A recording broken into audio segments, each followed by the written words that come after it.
صلی اللہ علی محمد صلی اللہ علیہ وسلم صلی اللہ علی محمد صلی اللہ علیہ وسلم صلی اللہ علی محمد صلی اللہ علیہ وسلم۔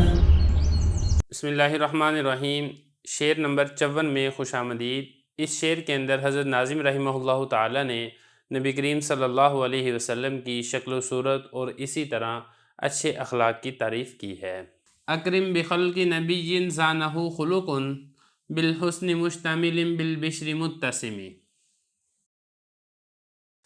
کتنی اچھی ہے آپ صلی اللہ علیہ وسلم کی شکل و صورت، جن کو حسن سیرت نے خوبصورت بنایا ہے، حسن کی چادر اوڑھے ہوئے ہیں اور خندہ پیشانی کے ساتھ متصف ہیں، مشہور ہیں۔ ایک ایک لفظ کا ترجمہ دیکھ لیں۔ اکرم اس کا مطلب ہوتا ہے کریم ہونا، معزز ہونا، شریف ہونا، یہ اس کے معنی ہوتے ہیں۔ اور یہ جو لفظ ہے نا اکرم کا، یہ عربی کے اندر تعجب کے لیے استعمال ہوتا ہے۔ تو شاعر جو ہے نبی کریم صلی اللہ علیہ وسلم کے کریم ہونے پر، معزز ہونے پر، شکل و صورت کے حسین ہونے پر تعجب کا اظہار کر رہا ہے کہ اتنی زیادہ حسین شکل و صورت اور اتنے زیادہ اچھے اور عمدہ اخلاق جو کہ کسی کے ممکن ہی نہیں ہیں۔ تو یہ فرمایا کہ آپ صلی اللہ علیہ وسلم کے، اب یہ جو خلق ہے نا، اس کا مطلب ہے شکل و صورت۔ نبی کریم صلی اللہ علیہ وسلم کی شکل و صورت کتنی زیادہ کریم ہے، معزز ہے، خوبصورت ہے۔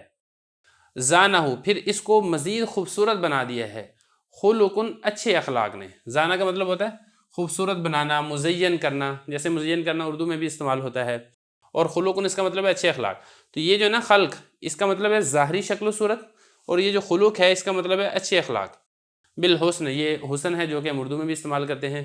مشتملن، اس کا مطلب ایک تو یہ ہے چادر اوڑھنا، تو یہ بھی ہم ترجمہ کر سکتے ہیں کہ حسن کی چادر اوڑھے ہوئے ہیں، اور یہ بھی اس کا مطلب ہے جیسا کہ ہم اردو کے اندر کہتے ہیں نا شامل ہونا، تو یہ بھی آپ اس کا مطلب کر سکتے ہیں کہ حسن کے اوپر مشتمل ہیں، یعنی حسن کے ساتھ شامل ہیں۔ بالبشر، بشر کہتے ہیں طلاقت وجہ کو۔ طلاقت وجہ کا کیا مطلب ہے؟ چہرہ کھلا ہوا ہونا، جس کو ہم اردو میں کہتے ہیں نا خندہ پیشانی۔ اور متسم کا مطلب مشہور، خندہ پیشانی کے اندر مشہور ہیں۔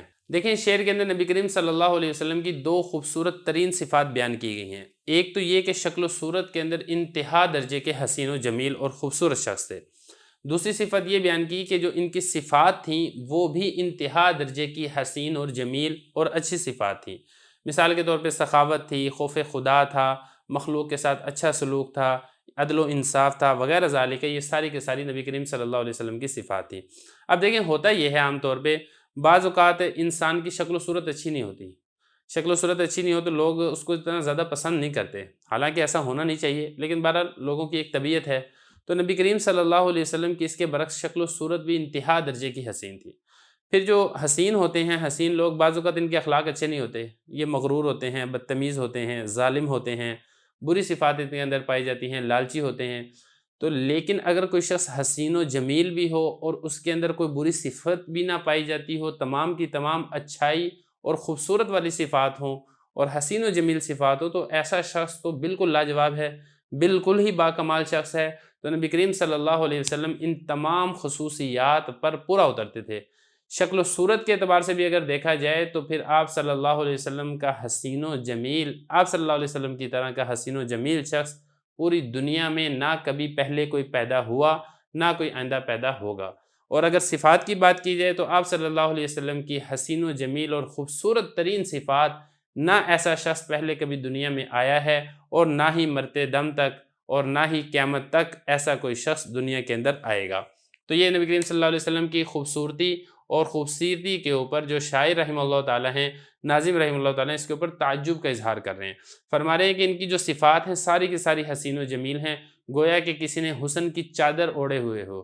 دیکھیں جب سردی ہوتی ہے نا، آپ نے دیکھا ہوگا کہ لوگ چادر کے اندر لپٹ جاتے ہیں، وہ پوری چادر انسان کو چھپا لیتی ہے۔ تو نبی کریم صلی اللہ علیہ وسلم پر بھی حسن و جمال، خوبصورتی اور خوبصورتی اس طرح چھائی ہوئی ہے، گویا کہ ایک حسن کی چادر ہے جو نبی کریم صلی اللہ علیہ وسلم نے اوڑھی ہوئی ہے۔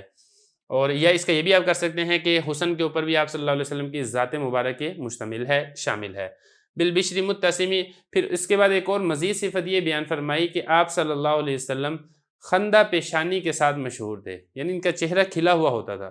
بعض لوگ آپ نے دیکھا ہوگا نا کہ ان کا منہ بنا ہوتا ہے، ہر وقت وہ غصے کے اندر ہوتے ہیں، جیسے کہ ہم کہتے ہیں نا کاوڑا بیٹھا ہے، تو بعض لوگ ایسے ہوتے ہیں، لیکن اس کے برعکس نبی کریم صلی اللہ علیہ وسلم کا جو چہرہ مبارک تھا وہ کھلا ہوا ہوتا تھا۔ جب لوگ ملتے تھے، آپ صلی اللہ علیہ وسلم کو مسکراتا ہوا دیکھتے تھے تو ان کو خوشی ملتی تھی، حتیٰ کہ آپ صلی اللہ علیہ وسلم اس صفت کے اندر بھی مشہور تھے۔ تو شاعر رحمۃ اللہ علیہ فرماتے ہیں کہ جن 6 اشعار پر نبی کریم صلی اللہ علیہ وسلم کو خوشی ہوئی تھی، ان میں سے یہ چوتھا شعر ہے جس پر حضور صلی اللہ علیہ وسلم کو بہت خوشی ہوئی تھی، تو اس لیے اس کو بار بار ہمیں پڑھنا چاہیے۔ شعر نمبر 55 کے اندر حضرت ناظم رحمہ اللہ تعالیٰ نے نبی کریم صلی اللہ علیہ وسلم کی اچھی صفات کو چند چیزوں کے ساتھ تشبیہ دی ہے۔ شعر دیکھ لیں آپ، کالزہر فی طرف والبدر فی شرف والبحر فی کرم والدہر فی ہمم۔ ترجمہ دیکھ لیں، نبی کریم صلی اللہ علیہ وسلم تر و تازگی میں پھول کی طرح ہیں، بلندی میں 14ویں کے چاند کی طرح ہیں، سخاوت میں دریا کی طرح ہیں، اور عزم و ہمت میں زمانے کی طرح ہیں۔ اب ایک ایک لفظ کا ترجمہ دیکھ لیں، پھر اس کی تشریح کرتے ہیں۔ دیکھیں جو زہر ہے نا، یہ کہتے ہیں پھول کو، اور طرف اس کا مطلب ہوتا ہے تر و تازگی، اور بدر اس کا مطلب ہوتا ہے 14ویں کا چاند، شرف اس کا مطلب ہوتا ہے اونچا ہونا، بلند ہونا، اور بحر اس کا مطلب دریا بھی ہے، سمندر بھی ہے، کرم اس کا مطلب ہوتا ہے سخاوت، اور دہر یہ کہتے ہیں زمانے کو، اور ہمم یہ کہتے ہیں ہمت کو۔ یہ جو فی ہے نا، فی کا مطلب ہوتا ہے میں۔ اب اس کی تھوڑی سی تشریح دیکھ لیں۔ دیکھیں جو زہر ہے یہ زہرتن سے ہے، اور زہرتن کا مطلب ہوتا ہے پھول، اسی سے ہی حضرت فاطمۃ الزہرا ہیں۔ جو حضرت فاطمہ رضی اللہ عنہ کو جو زہرا کہا جاتا تھا، وہ خوبصورتی اور ان کے روشن چہرے کی وجہ سے کہا جاتا تھا، گویا کہ خوبصورتی اور روشن چہرے میں وہ پھول کی مثال ہیں، پھول کی مانند ہیں۔ اس لیے نہیں کہ ان کو حیض نہیں آتا تھا، کیونکہ عورت میں اگر حیض نہ آئے تو یہ عورت کے اندر کوئی کمال نہیں ہے، بلکہ یہ عورت کے اندر ایک عیب شمار ہوتا ہے۔ اب یہ جو شاعر رحمہ اللہ تعالیٰ ہیں، یہ نبی کریم صلی اللہ علیہ وسلم کی ایک تعریف کرتے ہوئے پہلی بات تو یہ ارشاد فرمائی ہے کہ تر و تازگی کے اندر نبی کریم صلی اللہ علیہ وسلم کی مثال ایسی ہے جیسا کہ کوئی کھلا ہوا پھول ہو۔ جیسے کہ آپ نے دیکھا ہوگا کہ گلاب ہو اور مکمل کھلا ہوا ہو، اس میں سے خوشبو پھوٹ رہی ہوتی ہے، اور پھر اس کو وہ بہت زیادہ نرم و ملائم ہوتا ہے، لطیف ہوتا ہے۔ نبی کریم صلی اللہ علیہ وسلم کے اندر بھی یہ تمام صفات پائی جاتی تھی، جیسا کہ احادیث کے اندر بھی مذکور ہے۔ صحابی فرماتے ہیں کہ میں نے کوئی چیز نبی کریم صلی اللہ علیہ وسلم کی ہتھیلی سے زیادہ نرم نہیں دیکھی، اور میں نے کسی چیز میں اتنی اچھی خوشبو نہیں دیکھی جتنی نبی کریم صلی اللہ علیہ وسلم کے جسم مبارک سے خوشبو پھوٹتی تھی۔ تو اسی طرح نبی کریم صلی اللہ علیہ وسلم کا جسم مبارک بھی انتہائی نرم و ملائم تھا، اور اس میں جو خوشبو تھی، پھول کے ساتھ تو صرف تشبیہ دی گئی ہے، وگرنہ حقیقت کے اندر جو آپ صلی اللہ علیہ وسلم کے مبارک اور مقدس اور مطہر جسم سے جو خوشبو پھوٹتی تھی، اس خوشبو کا موازنہ اگر ہو تو کوئی جنت کی خوشبو کے ساتھ ہو سکتا ہے۔ دنیا کی کسی خوشبو کے اندر یہ صلاحیت نہیں ہے کہ وہ نبی کی خوشبو کا کوئی موازنہ اور مقابلہ کر سکے، بلکہ اس سے بڑھ کے میں یہ کہتا ہوں کہ جنت کے اندر بھی شاید کوئی ایسی خوشبو نہ ہو جو خوبصورتی کے اندر اور لطافت کے اندر نبی کریم صلی اللہ علیہ وسلم کی خوشبو جیسی ہو۔ تو یہ فرمایا کہ آپ صلی اللہ علیہ وسلم تر و تازگی کے اندر پھول کی مانند ہیں، اور اسی طریقے سے بلندی کے اندر 14ویں کے چاند کی مانند ہیں۔ اب دیکھیں جو چاند ہے نا، اس چاند کی قسمیں ہوتی ہیں، اس چاند میں ہلال ہوتا ہے، اس چاند میں بدر ہوتا ہے، اس چاند کے اندر قمر ہوتا ہے۔ تو دیکھیں جو 14ویں کا چاند ہے، یہ تمام چاند سے زیادہ خوبصورت ہوتا ہے، اس کی روشنی سب سے زیادہ ہوتی ہے، اور جب یہ نکلتا ہے تو پورے عالم کو منور کر دیتا ہے۔ اسی طرح نبی کریم صلی اللہ علیہ وسلم بھی گویا کہ 14ویں کے چاند تھے، جیسے کہ حدیث مبارک کے اندر بھی آپ صلی اللہ علیہ وسلم کو 14ویں کے چاند کے ساتھ تشبیہ دی گئی ہے۔ مطلب کہنے کا یہ ہے کہ انتہائی زیادہ حسین و جمیل اور خوبصورت شخص اور فرد تھے۔ اب جو آگے فرمایا کہ والبحر فی کرم، کہ نبی کریم صلی اللہ علیہ وسلم سخاوت کے اندر سمندر یا بڑے دریا کی مانند ہیں۔ اب دیکھیں جو سمندر ہے، یہ سمندر بہت سخی ہوتا ہے۔ سمندر کے اندر اس وقت جتنی مخلوقات پائی جاتی ہیں، جن کو اللہ تعالیٰ سمندر کے ذریعے سے رزق دیتا ہے، اتنی مخلوق یہ خشکی کے اوپر نہیں پائی جاتی، سب کا پیٹ سمندر یہ پال رہا ہے اسباب کے درجے میں۔ پھر اسی طریقے سے سمندر کی جو سخاوت ہے وہ انسانوں پر بھی عام ہے۔ سمندر سے ہی بادل اٹھتے ہیں، ہوائیں چلتی ہیں، پھر وہاں سے پانی آتا ہے اور ہر جگہ پہ بارشیں برستی ہیں۔ پھر اسی طریقے سے سمندر کے ذریعے سے اللہ تعالیٰ انسانوں کو مچھلی کے ذریعے سے شکار فراہم کرتے ہیں، سمندر کے ذریعے سے سمندری تجارت ہوتی ہے۔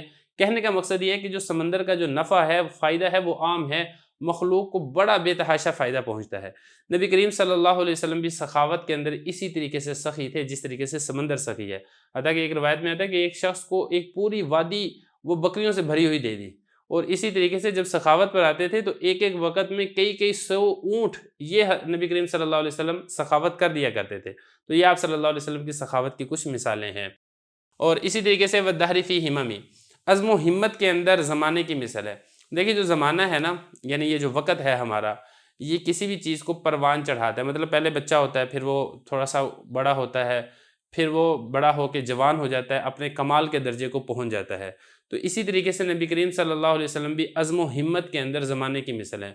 جس طریقے سے زمانے کے اندر عزم و ہمت پائی جاتی ہے، وہ لوگوں کو اپنے مقاصد تک پہنچانے میں ان کی مدد کرتا ہے، بالکل اسی طریقے سے نبی کریم صلی اللہ علیہ وسلم کے اندر بھی یہ صفت پائی جاتی ہے۔